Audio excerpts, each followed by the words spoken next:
यहाँ हाम्रो एकजना बोजू हुनुहुन्छ है, जो 110 वर्ष पुगेकै बोजू। कहिले त बोजूको त नि छोरा पनि हुनुहुन्न, छोरी पनि हुनुहुन्न, म चाहिँ नातिनी बुहारी। म चाहिँ यति बेला आइसकेको छु बिगु मैसिङ ठाउँमा आएको छ है। अन्त यहाँ चाहिँ मैले के भेटाएँ भने है, यहाँ हाम्रो एकजना बोजू हुनुहुन्छ है, जो 110 वर्ष पुगेकै बोजू। अन्त अहिले पनि एकदम मजाले सुन्नुहुन्छ, त्यही हिँड्न सक्नुहुन्न अलिकति, तर एकदम मजाले सुन्नुहुन्छ। हाम्रो त्यहाँको मान्छेहरू त यति अब बाध्य नहुने होला है, तर यहाँ बोजूलाई देखेर एकदम हौसला हुन्छ नि। 110 वर्ष पुगिसके अहिले पनि बसिरहेको भएको छ है। आन्टीले भन्नुहुँदै थियो। अनि बोजूको जति नै परिवारहरू छ है, अहिले साथीहरू कोही छैन, सबै खसिसक्नु भएको, तर बोजू एक्लै हुनुहुन्छ। यहाँ चाहिँ अन्त बोजूको नातिनी बुहारी हुनुहुन्छ अरे। नातिनी बुहारी अनि तपाईँ नाति हुनुहुन्छ नि। ए अङ्कल चाहिँ नाति हुनुहुन्छ। एकदम दामी लाग्यो बोजूलाई देखेर है। आफूमा एउटा जोस हुन्छ नि, सायद म बाँच्ला नबाँच्ला त्यो समयसम्म, तर बोजूलाई देख्दै गर्दा 110 वर्ष पुग्दा अब 3-4 पुस्ता है बोजू जिसक्नु भएको है। बोजू सुन्नुहुन्छ नि मलाई? ए बोजूको बारेमा के तपाईँलाई थाहा छ यस्तो भन्नुहोस् नि, पहिला कस्तो हुन्थ्यो बोजू, कसरी जिउँथ्यो थाहा छ भने? बोजू बात मारा नि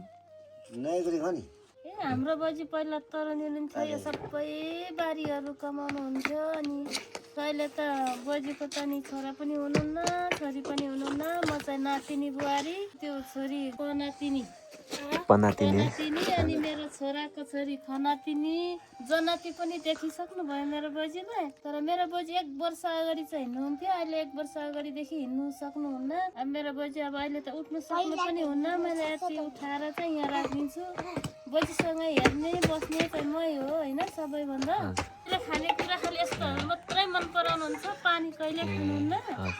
धेरै अब टोयलेट बस्नु नसक्ने 1 वर्षभन्दा बढी भइसक्यो।